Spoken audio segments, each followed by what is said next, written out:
انما الہکم الہ واحد، ہمیشہ یاد رکھو کہ تمہارا الہ جو ہے وہ معبود ہے، وہ ایک ہی الہ ہے، وہ اللہ رب العزت کی ذات ہے۔ اس جیسی ذات کوئی اور نہیں ہو سکتی، اس جیسی صفات کسی کے اندر نہیں ہو سکتی، اس جیسے اختیارات کسی کے اندر نہیں ہو سکتے، اور اس جیسے حقوق بھی کسی کو نہیں روا رکھے جا سکتے کسی کے ساتھ، وہ ایک ہی الہ ہے۔ فمن کان یرجو لقاء ربہ، جو اپنے رب کے ساتھ ملاقات کا امیدوار ہو، فلیعمل عملا صالحا، اسے چاہیے کہ وہ عمل صالح کا راستہ اختیار کرے، ولا یشرک بعبادت ربہ احدا، اور بندگی میں اپنے رب کے ساتھ کسی اور کو شریک نہ کرے۔ مفسرین کرام نے یہاں یشرک بعبادت ربہ سے مراد شرک خفی کو لیا ہے۔ شرک کی دو بڑی اقسام ہیں، شرک جلی اور شرک خفی۔ شرک جلی کہتے ہیں عبادات کے اندر کسی کو شریک کرنا، اور شرک خفی کہتے ہیں جو ہے ریاکاری کے ساتھ کسی کو اپنی عبادات کے اندر شریک کرنا۔ اللہ رب العزت ہمیں ان مضامین کو سمجھنے اور ان پر عمل کرنے کی توفیق عطا فرمائے۔ بلا تاخیر میں ڈاکٹر شاہد رفیق صاحب سے گزارش کروں گا کہ چونکہ انہوں نے بہت ہی مصروفیت کے اندر ہمیں وقت دیا ہے، کہ شاہد بھائی آپ ان شرکاء سے مخاطب ہوں، یہ مرد و خواتین ہیں، یونیورسٹی کے ٹیچر بھی ہیں، اسٹوڈنٹ بھی ہیں، اور بھی دیگر لوگ ہیں، اور یہ ہماری جو آخری کلاس کے اندر موجود ہیں۔ تو میں ڈاکٹر شاہد رفیق صاحب، نائب صدر اسلامک سرکل آف نارتھ امریکہ، بہت شکریہ کے ساتھ ان کو دعوت دوں گا کہ وہ اس حوالے سے اپنی گفتگو کا آغاز فرمائیں۔ ڈاکٹر شاہد رفیق پر۔ جی السلام علیکم۔ وعلیکم السلام۔ اعوذ باللہ من الشیطان الرجیم، بسم اللہ الرحمن الرحیم۔ وما اوتیتم من العلم الا قلیلا رب اشرح لی صدری ویسر لی امری واحلل عقدۃ من لسانی یفقہوا قولی۔ اللہم ارنا الحق حقا وارزقنا اتباعہ وارنا الباطل باطلا وارزقنا اجتنابہ، آمین یا رب العالمین۔ جزاک اللہ خیراً کہ آپ نے مجھے اس پروگرام میں دعوت دی آنے کی۔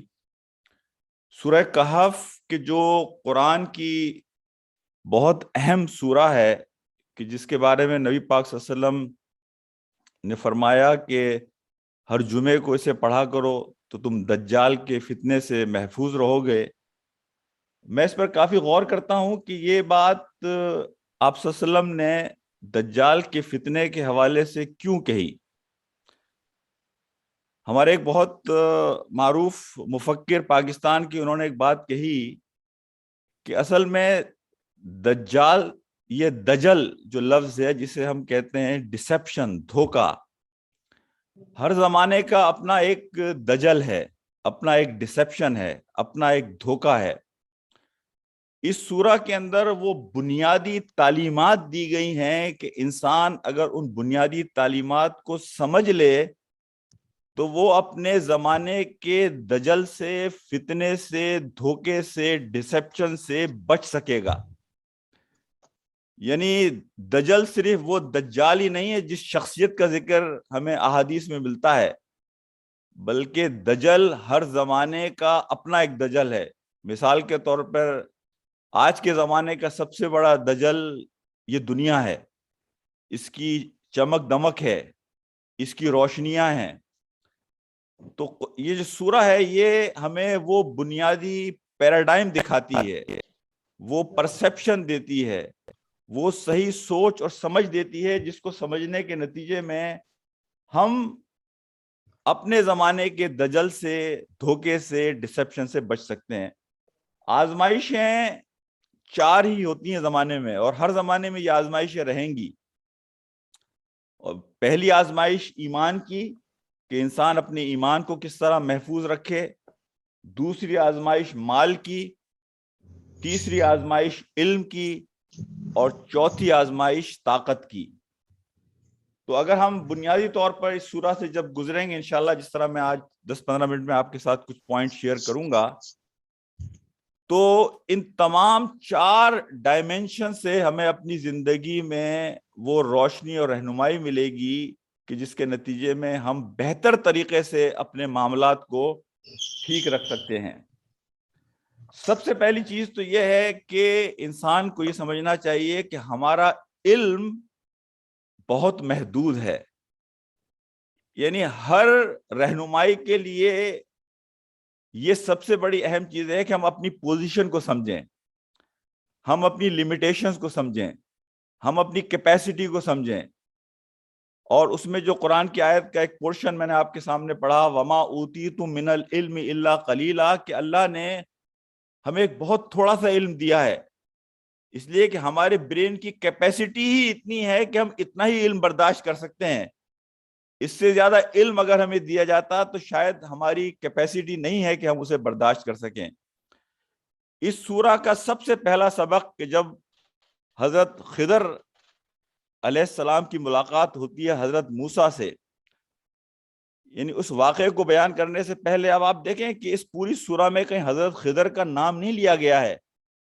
قرآن کہتا ہے کہ میرے بندوں میں سے ایک بندہ، یعنی بندے کی اس دنیا میں حضرت خضر جیسے پتہ نہیں کتنے بندے ہوں گے، میرے بندوں میں کا ایک بندہ، یعنی اللہ کے علم کے مقابلے میں بندوں کے علم کی حیثیت اتنی کم ہے کہ اس بندے کی کہ جو بندہ حضرت موسیٰ سے زیادہ علم رکھتا تھا اس کے نام تک کا ذکر نہیں کیا گیا، بلکہ ایک بالکل ایک عمومی اور سرسری انداز میں قرآن کہتا ہے کہ میرے بندوں میں کا ایک بندہ۔ جب حضرت خضر کی ملاقات ہوتی ہے حضرت موسیٰ علیہ السلام سے، جہاں دو سمندروں کا ملاپ ہے، وہاں علم کے دو سمندروں کا ملاپ ہے، اور وہاں ایک چھوٹا سا پرندہ آ کر ایک بوند پانی لے کر اڑتا ہے، اور حضرت خضر اس سے کہتے ہیں کہ دیکھو موسیٰ، تمہارے علم اور میرے علم کا معاملہ یہ ہے جیسے سمندر کا پانی، اور ہمارا علم اتنا بھی نہیں ہے جتنا یہ پرندہ ایک بوند اپنی چونچ میں لے کر اڑ گیا۔ تو یہ جو سب سے پہلی چیز ہے سورہ کی، جو کہ تمام واقعات میں بڑی نمایاں ہے، وہ ہے ہمبلنس، وہ ہے عاجزی، وہ ہے انکساری، وہ ہے اپنی حیثیت کو سمجھنا، وہ ہے اپنی لیمیٹیشنز کا خیال رکھنا کہ ہماری لیمیٹیشنز اور کیپیسٹی چیزوں کے اندر کیا ہے۔ اس میں اگلی بات میں یہ بات کروں گا یہاں پر کہ حضرت خضر کے واقعے میں جو ایک بات ہمیں ملتی ہے بڑی اہم، وہ یہ ہے کہ اللہ کے ہر کام میں خیر ہے، یعنی بظاہر ہم چاہے چیزوں کو سمجھیں یا نہ سمجھیں، لیکن اللہ سبحانہ و تعالی جو بھی کام کرتے ہیں اس میں خیر ہے، وہ ہمارے سمجھ میں نہیں آتی۔ اب یہاں جو واقعہ حضرت خضر اور حضرت موسیٰ کا ہے اس میں تین پہلو ہیں۔ پہلا پہلو یہ ہے کہ انہوں نے، ایک آدمی نے ان کے ساتھ فیور کیا، بھلائی کی، اور انہوں نے اس کے ساتھ برائی کر دی، اس کی کشتی میں سوراخ کر دیا۔ دوسرا واقعہ ہمیں ملتا ہے کہ ایک آدمی نے نہ ان کے ساتھ کوئی بھلائی کی نہ ان کے ساتھ برائی کی، حضرت خضر نے ظاہری طور پر اس کے ساتھ برا کر دیا، بچے کو مار دیا۔ تیسرے واقعے میں لوگوں نے ان کے ساتھ برائی کی، لیکن اس برائی کے بدلے میں انہوں نے بھلائی کی۔ اچھا، زندگی میں آپ یہ دیکھیں کہ معاملات کے یہی ڈائمینشنز ہوتے ہیں کہ یا تو کسی نے آپ کے ساتھ برائی کی، اب آپ اس کو بدلہ کیسے دیں، اور اگر کسی نے آپ کے ساتھ بھلائی کی تو اس کا بدلہ آپ کیسے دیں۔ تو یہی ڈائمینشن زندگی کے اندر چیزوں کے ہوتے ہیں۔ لیکن اہم چیز یہ ہے کہ ان سارے واقعات میں ظاہری نظر، یعنی ایک نبی کی، اور نبی بھی وہ جو جلیل القدر انبیاء میں سے ہے، یعنی ان کی نظر بھی اس چیز کی طرف نہیں جاتی کہ جو اس چیز کی جو واقعہ پیش آ رہا ہے اس کی حقیقت ہے۔ تو اللہ سبحانہ و تعالیٰ یہاں ہمیں یہی بات بتانا چاہتے ہیں کہ جو چیز تم اس لمیٹڈ نالج اور انفارمیشن کی بیس پر دیکھتے ہو اور ایک ججمنٹ پاس کرتے ہو، وہ تمہارا ججمنٹ اس لیے نقص پر مبنی ہوتا ہے، فالٹ پہ مبنی ہوتا ہے، مکمل نہیں ہوتا کہ تمہارے پاس علم محدود ہے، لہٰذا تمہیں ٹرسٹ کرنا پڑے گا، بھروسہ کرنا پڑے گا، اعتماد کرنا پڑے گا۔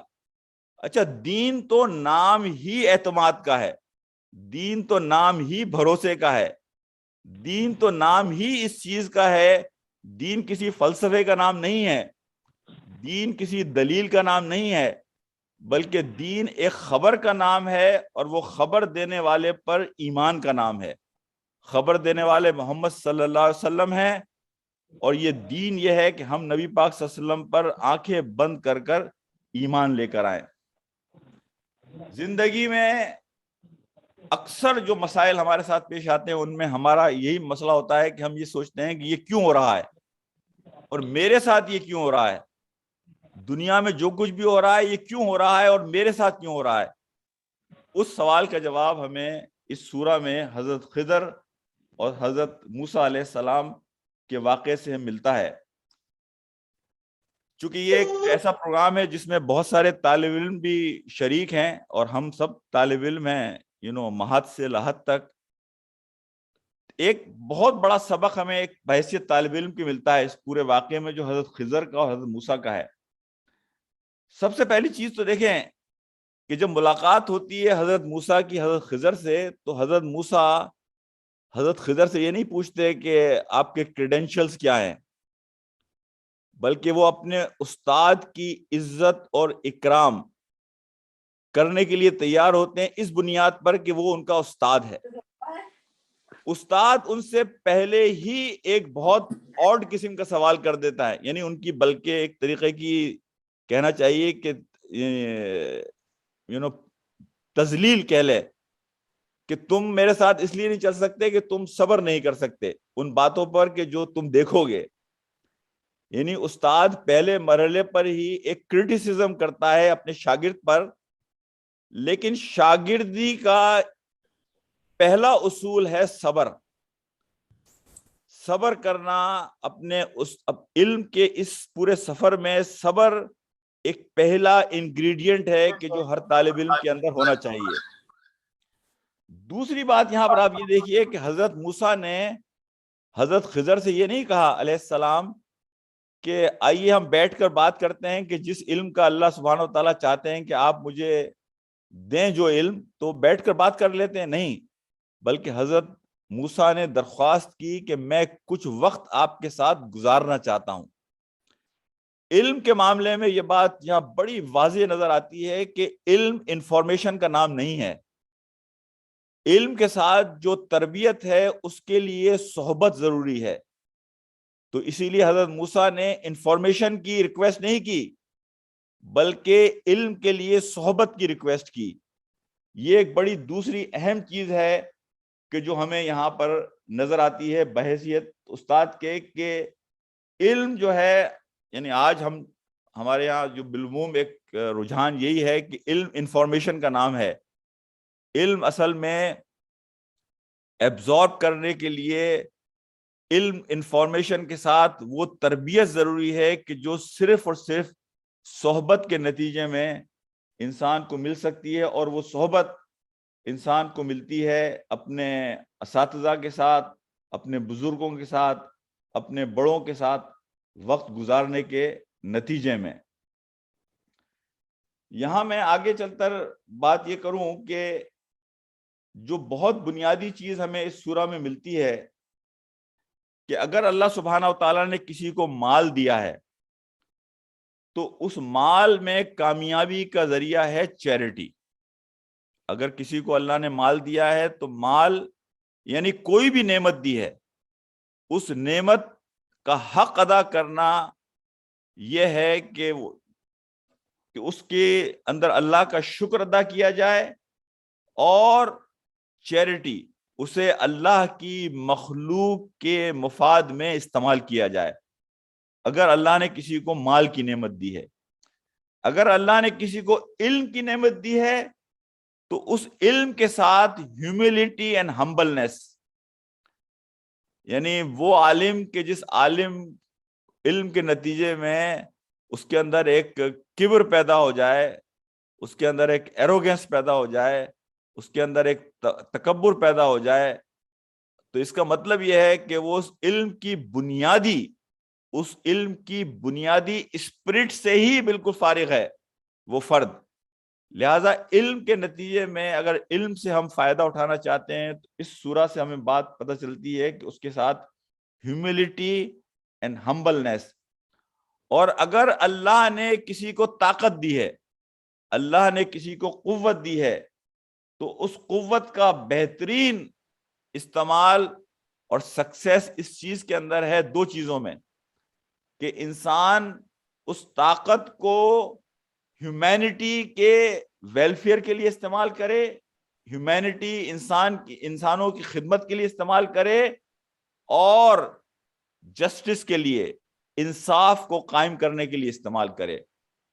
تو میں اس بات کو اپنی دوبارہ دہراؤں گا اس لیے کہ یہ بہت اہم خلاصہ ہے اس پوری سورہ کا، کہ اگر اللہ نے مال دیا ہے تو مال کا بہترین حق یہ ہے کہ اللہ کا شکر ادا کیا جائے، جس طرح اللہ کی ہر نعمت پر شکر ادا کرنا چاہیے، اور اس مال کو اللہ کی مخلوق کے لیے استعمال کیا جائے.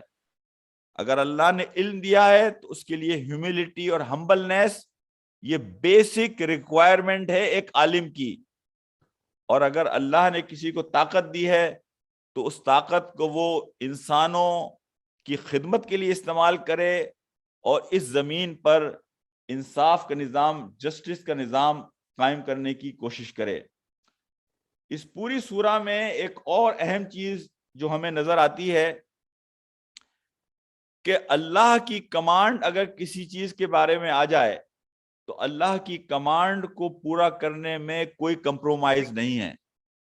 اس کے لیے آپ کو جا کے غار میں پناہ لینی پڑے، اگر آپ ایک فرد سے گفتگو کر رہے ہیں اور آپ کو انصاف کی بات کرنا چاہیے، چاہے حالات کیسے بھی ہوں.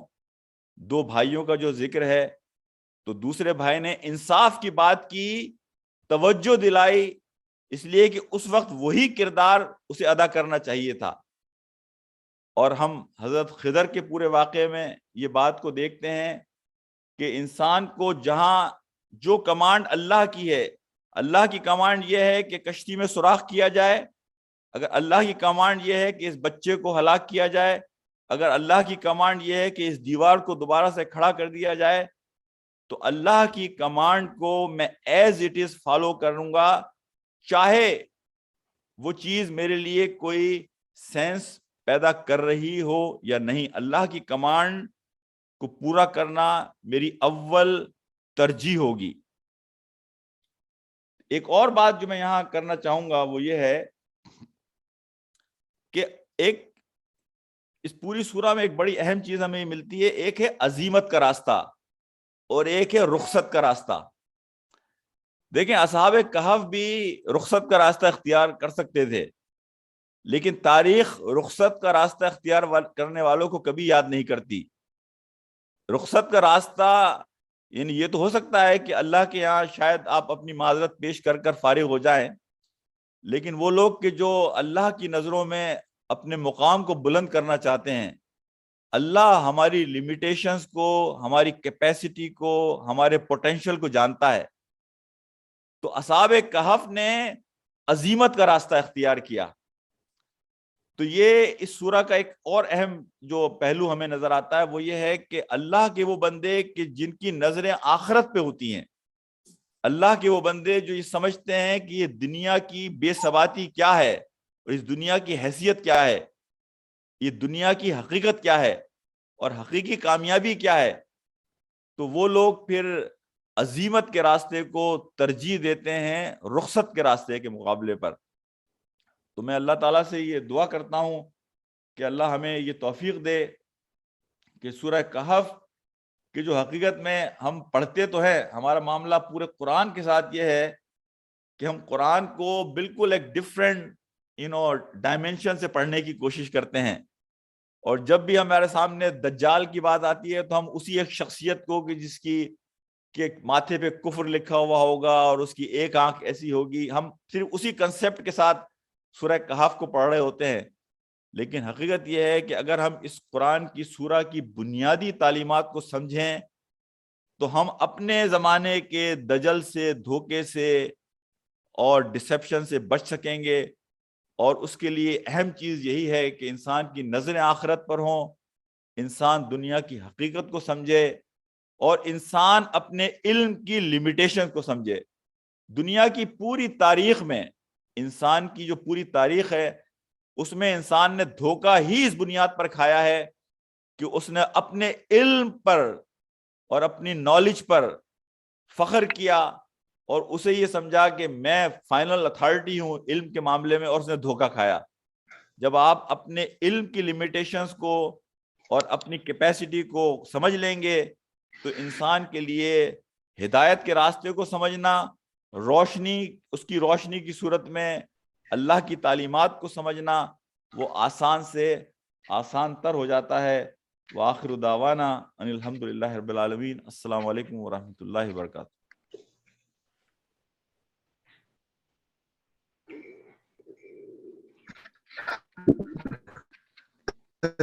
جزاکم اللہ خیرن،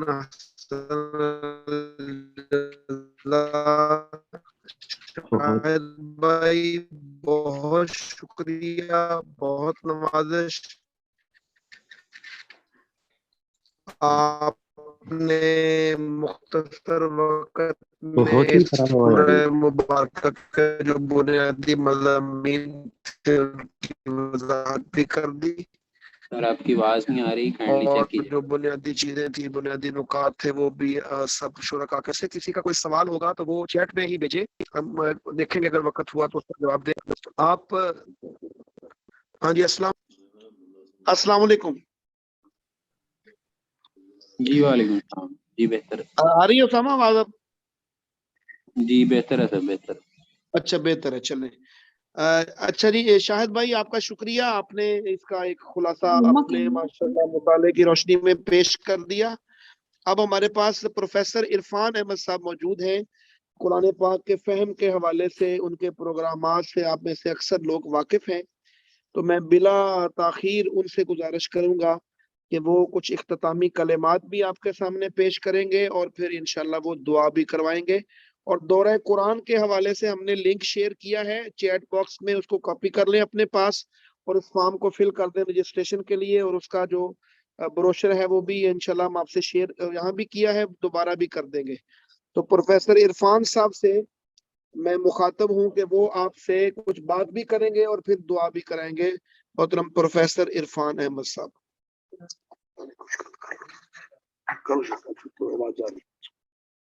بسم اللہ الرحمن الرحیم۔ السلام علیکم ورحمۃ اللہ وبرکاتہ۔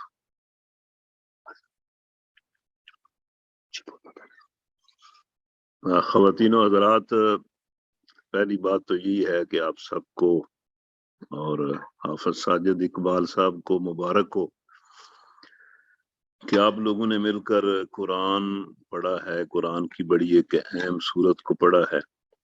اللہ تعالیٰ اس کے واسطے سے آپ کو ہدایت بھی نصیب کرے اور دنیا اور آخرت کی برکات بھی عطا کرے۔ قرآن ویسے تو غیر معمولی چیز ہے، اس میں پتہ نہیں کیا کیا برکتیں اور بھلائیاں اللہ تعالیٰ نے رکھی ہیں، لیکن بہرحال اس کا خلاصہ تو یہی ہے کہ قرآن ہدایت بھی ہے اور برکت بھی ہے۔ تو جو قرآن آپ نے پڑھا ہے، اللہ تعالیٰ آپ سب کو اس کے ذریعے ہدایت بھی نصیب کرے اور برکت بھی نصیب کرے۔ اور دوسری بات یہ ہے کہ قرآن کے مفہوم کو بندہ بیان کرے، بیان کرتا چلا جائے، خواہ اس کو کتنا بیان کر لے، پھر بھی قرآن کی تشریحات تو مکمل نہیں ہوتی۔ تو میرے ذمہ تو آپ صاحب نے یہ بات، یہ میرے ذمہ تو یہ لگا ہے کہ میں آپ کے سامنے اس موقع پر، بابرکت موقع پر آپ کے سامنے دعا کروں، ہم سب لوگ اللہ سے عاجزی کے ساتھ کچھ عرض کریں، اس سے کچھ مانگیں۔ لیکن ساتھ ہی انہوں نے کہا ہے کہ کوئی بات بھی کریں، تو میرا خیال ہے اس صورت میں تو شروع سے لے کر آخر تک جو مضامین ہیں، اگر انہی مضامین کے ساتھ دعا کی جائے تو بہت بڑی دعا۔ پہلی بات اس صورت میں یہ ہے کہ یہ قرآن بڑا سیدھا سادہ ہے، اس میں کوئی پیچیدگی نہیں ہے، کوئی ٹیڑھ نہیں ہے۔ پہلی بات ہی سورہ کاف میں یہ ہے۔ اور یہ بات بالکل ٹھیک ہے کہ اس کو بڑی سادگی سے اور بڑی بے تکلفی سے سمجھنا چاہیے، اور اس سے بڑی بے تکلفی سے درس حاصل کرنا چاہیے۔ دوسری بات اللہ تعالیٰ نے اس میں یہ بیان کی ہے کہ یہ ساری دنیا اور اس کی زینتیں جو ہیں یہ آزمائش ہیں۔ سب کچھ ہم نے اس لیے بنایا ہے کہ ہم یہ دیکھنا چاہتے ہیں کہ کون عمل صالح کرتا ہے۔ پھر اس میں مشہور واقعہ اصحاب کہف کا ہے، اور اصحاب کہف کے واقعے میں ایک ہی سبق ہے کہ بھئی حق پر ڈٹ جاؤ، اور اس طرح ڈٹ جاؤ کہ تم میں کوئی کمزوری ظاہر نہیں ہونی چاہیے، اور اگر تم اس طرح باطل کے مقابلے میں حق پر ڈٹ جاؤ گے، استقامت کا مظاہرہ کرو گے، تو اللہ تعالیٰ بڑے عجب انداز سے تمہاری مدد کرے گا، جس طرح اس نے ان نوجوانوں کی مدد کی جن کو ہم اصحاب کہف کہتے ہیں۔ اس کے بعد پھر اس میں یہ بات ہے کہ 3 کام جو بندہ کرتا ہے وہ کامیاب ہے، اور وہ کامیابی کے راستے پر چلتا ہے۔ ایک یہ کہ وہ قرآن کی تلاوت کرتا رہے، قرآن سے جڑا رہے، اور دوسرا نیک اور صالح لوگوں سے جڑا رہے، اور تیسرا دعوت کا کام کرتا رہے۔ یعنی یہ 3 چیزیں سورہ کہف میں ایک جگہ بیان ہوئی ہیں، بھئی تلاوت کرو، قرآن کو پڑھتے رہو، سمجھتے رہو، نیک اور صالح لوگوں سے جڑے رہو، اور تیسری بات یہ کہ لوگوں کو حق کی طرف لاتے رہو۔ اس کے بعد پھر اس صورت میں ایک اور بات ہے کہ بھئی ایک مثال سے اللہ تعالیٰ نے سمجھایا ہے کہ اللہ تمہیں جو کچھ دے اس پر اس کا شکر ادا کرو، تکبر نہ کرو، غرور نہ کرو، نہ شکری نہ کرو۔ نہ شکری کرو گے تو جو کچھ اللہ نے تمہیں دیا ہے اس کو وہ تم سے واپس لے لے گا، جس طرح وہ باغ والوں کی مثال ہے کہ ایک بندے نے نہ شکری کی تو اللہ تعالیٰ نے راتوں رات اس کے باغ کو جلا کر رکھ دیا۔ اس کے بعد پھر اس صورت میں ایک بڑی جامع بات اللہ نے کہی ہے کہ یہ مال اور اولاد جو ہے یہ دنیا کی زینت ہے، اصل چیز جو ہے وہ نیکی ہے جو باقی رہے گی، اس لیے نیکیاں سمیٹو۔ مال اور دولت جس کو تم سمیٹتے ہو وہ سمیٹنے والی چیز نہیں ہے، نیکیاں سمیٹنے والی چیز ہے۔ والباقیات الصالحات، کہ نیکیاں کرو، نیکیاں ہی باقی رہیں گی اور وہی تمہیں فائدہ دیں گی۔ اس کے بعد پھر اس صورت میں اللہ تعالیٰ نے پھر شیطان مردود سے الرٹ رہنے کی تلقین کی ہے کہ اس سے ہوشیار رہو، وہ تمہارا ازلی دشمن ہے اور تمہیں گمراہی کے راستے پر ڈالے گا۔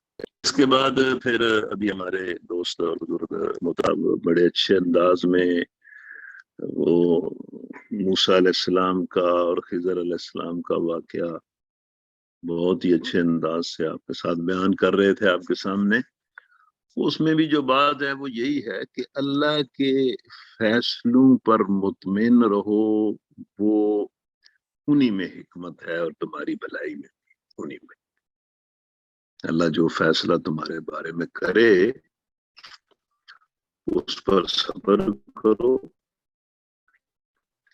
اور اللہ تعالیٰ کے فیصلے کو اپنے حق میں خیر ہی سمجھو، اسی میں خیر۔ اور بلا شبہ مومن کے بارے میں اللہ جو فیصلے کرتا ہے وہ بظاہر اگر ناگوار بھی ہوں تو ان میں حکمت بھی ہوتی ہے اور بھلائی بھی ہوتی ہے۔ یہ جو قرآن مجید کا رکوع ہے یہ اہل ایمان کو بڑا حوصلہ دیتا ہے کہ ان پر اگر دنیا کی زندگی میں کوئی مصیبت آئے تو وہ اگر اللہ تعالیٰ کے فیصلے کی حقیقت کو سمجھیں، اس پر مطمئن ہوں، تو انہیں بڑا حوصلہ ہوتا ہے، اور اس رکوع نے حوصلہ ہی دیا ہے۔ اس کے بعد پھر ذوالقرنین کا قصہ ہے، وہ بھی بڑا عجیب قصہ ہے۔ ایک تو امت کے نوجوانوں کو اللہ تعالیٰ یہ ایک دعوت دے رہا ہے کہ جس طرح میرے کچھ بندوں نے بڑے بڑے کام کیے ہیں، تم بھی زندگی میں کوئی بڑا کام کرو میری راہ میں۔ وہ بھی تو ایک میرا بندہ تھا نا جس نے ساری دنیا فتح کر لی تھی، اس کے بھی یہی دو ہاتھ تھے، یہی دو آنکھیں تھیں، یہی ایک زبان تھی، لیکن اس ایک بندے نے کام کیا کہ شاید ہی دنیا میں کوئی اتنا بڑا فاتح ہوا ہو جتنا وہ تھا۔ اور دوسرا اس ذوالقرنین کے واقعے میں یہ بات ہے کہ اللہ کا بندہ بڑی سے بڑی بھی کامیابی حاصل کر لے تو اس کو وہ اپنا کارنامہ نہیں سمجھتا۔ اس لیے ذوالقرنین نے پوری دنیا فتح کرنے کے بعد اور پھر ایک عجیب و غریب دیوار بنانے کے بعد کہا کہ ھذا رحمت من ربی، یہ میرے رب کی رحمت ہے۔ یہ بہت قیمتی اس کا جملہ ہے کہ انسان بطور خود کچھ بھی نہیں کر سکتا، اور یہ واقعی تجربے اور مشاہدے کی بات ہے۔ بارہا ہم اس کو اپنی زندگی میں محسوس بھی کرتے ہیں کہ یہ دنیا اور یہ سب کچھ جو ہے یہ سارا اللہ کی گرفت اور اس کے قبضے میں ہے۔ جو کچھ جس کو ملتا ہے وہ اللہ کی عطا ہوتی ہے۔ جس طرح پچھلے دنوں ایک دوست کسی شعر کا مصرع پڑھ رہے تھے کہ ہر دعویٰ خطا ہے اور ہر حاصل عطا ہے۔ کہ کوئی بندہ دعویٰ کرے نا کہ میں نے یہ کیا تو یہ خطا ہے، یہ غلطی ہے، یہ ٹھیک بات نہیں ہے۔ ٹھیک بات یہ ہے کہ ہر حاصل عطا ہے، جو بھی کسی کو ملتا ہے وہ اللہ کی عطا ہوتی ہے۔ تو ذوالقرنین کو اللہ نے بہت کچھ دیا تو اس نے تسلیم کیا کہ مجھے اللہ ہی نے دیا۔ اس کے بعد پھر سورت کا آخری رکوع، یہ بہت جامع سورت ہے۔ اگر اس کو پہلی آیت سے لے کر آخری آیت تک پڑھیں تو اس میں بڑی حکمت کی باتیں ہیں۔ یہ تو ویسے میں ایک خلاصے کے طور پر، حالانکہ آپ نے پوری سورت پڑھی ہے، بڑی تفصیل سے پڑھی ہے، شاید کہ اس کی اس طرح ضرورت تو نہ ہو، لیکن حافظ صاحب نے چونکہ بات کی ہے کہ کوئی بات بھی کر دیں تو یہ سورت تو کمال ہے۔ اس کی پہلی آیت سے لے کر آخری آیت تک اس میں بڑا ہی حکمت کی بڑی باتیں ہیں، اور بڑا ایمان، بندے کے ایمان میں یہ بڑا رسوخ پیدا کرتی ہے، ایمان کے اعتبار سے بندے کو بڑا مضبوط کرتی ہے یہ سورت۔ اب اس کا جو آخری رکوع ہے ذوالقرنین کے واقعے کے بعد، اس میں اللہ نے بڑی عجیب بات کہی ہے کہ اے نبی ان کو بتاؤ کہ میں تمہیں بتاؤں کہ سب سے زیادہ خسارہ پانے والا کون شخص ہے۔ تو اس میں پھر نبی صلی اللہ علیہ وسلم نے جو بات اللہ کی طرف سے کہی ہے وہ یہ ہے کہ جو کامیاب دنیا دار ہوتا ہے نا وہ سب سے زیادہ خسارہ پاتا ہے۔ یعنی آیت کے الفاظ یہ ہیں کہ وہ لوگ جن کی ساری کوشش اس دنیا کو حاصل کرنے میں لگ جاتی ہے اور پھر وہ چونکہ کامیاب ہوتے ہیں اور سمجھتے ہیں کہ میں ٹھیک کر رہا ہوں، وہ سب سے زیادہ ناکام۔ اور پھر آخر میں اللہ تعالیٰ نے پھر لوگوں کو اپنی طرف متوجہ کیا ہے کہ دیکھو اللہ کی جو قدرتیں ہیں، اس کی جو باتیں ہیں، اللہ کی جو ذات ہے وہ غیر معمولی ہے۔ مثلا دیکھیں اس صورت میں اللہ فرماتا ہے کہ بھائی اگر 2 سمندر سیاہی بن جائے اور اس سیاہی سے اللہ کی باتیں تم لکھنا شروع کر دو تو سیاہی ختم ہو جائے گی، اللہ کی باتیں ختم ہو جائیں گی۔ یہ ایک تمثیل ہے۔ تو بہرحال اللہ تبارک و تعالیٰ آپ سب لوگوں کو اس صورت کے مطالعے کے ذریعے بھی برکتیں نصیب کرے اور مزید قرآن کو پڑھنے کی آپ سب کو توفیق دے۔ میں پھر دوبارہ آپ سب لوگوں کو بھی اور حافظ صاحب کو بھی مبارکباد دیتا ہوں کہ یہ قرآن مجید کے مطالعے کا کام، اس کو پڑھنے اور سننے کا کام اللہ تعالیٰ نے آپ سے لیا ہے، تو اللہ تعالیٰ آپ کو اس کا اجر عطا فرمائے، دنیا اور آخرت کے فائدے نصیب کرے۔ تو آخر میں یہ چند دعائیہ کلمات ہم پڑھ لیتے ہیں. الحمدللہ وکفا والسلام علی عبادہ الذین اصطفیٰ.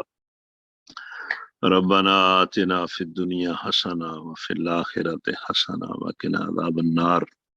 یا اللہ ہم تیرے بندے ہیں، گواہی دیتے ہیں کہ تیرے سوا کوئی معبود نہیں ہے، اور گواہی دیتے ہیں کہ محمد صلی اللہ علیہ وسلم تیرے بندے، رسول اور آخری نبی ہیں. یا ارحم الراحمین ہمیں بندگی کے ذریعے دنیا کی حسنہ بھی عطا فرما اور آخرت کی حسنہ بھی عطا فرما. اللہم زدنا ولا تنقصنا واکرمنا ولا تہنا وآتنا ولا تحرمنا وآثرنا ولا تؤثر علینا وردنا ورد عنا.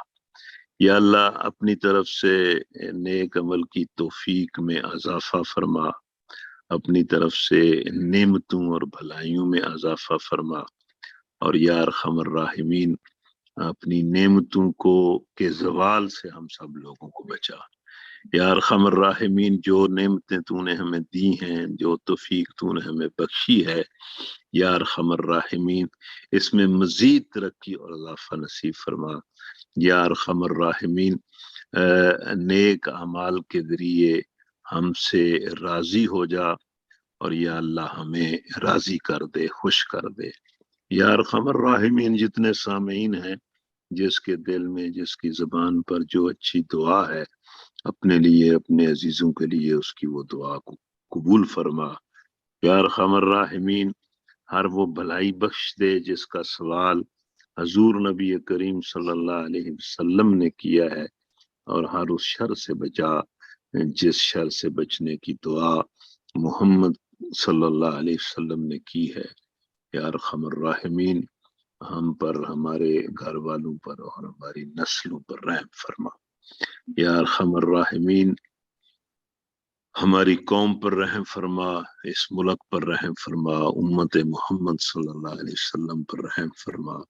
یا اللہ اپنی بندگی اور اپنے راستے میں جہاد کے ذریعے اس امت کی عزت کو بحال فرما. یا اللہ جو اس پروگرام میں پڑھا گیا ہے، جو ہم سب لوگوں نے سمجھا ہے، یا اللہ اس پر عمل کی توفیق نصیب فرما. ہمارے ذہن کو بھی ایمان کے اعتبار سے مضبوط فرما، اور ہمارے اعمال کو بھی اعمال صالحہ کے ذریعے مضبوط فرما. ہمیں ذہنی اور عملی طور پر مضبوط اور یکسو مسلمان بنا. آمین. اللہم صلی وسلم علی نبینا محمد وعلی آلہ وصحبہ.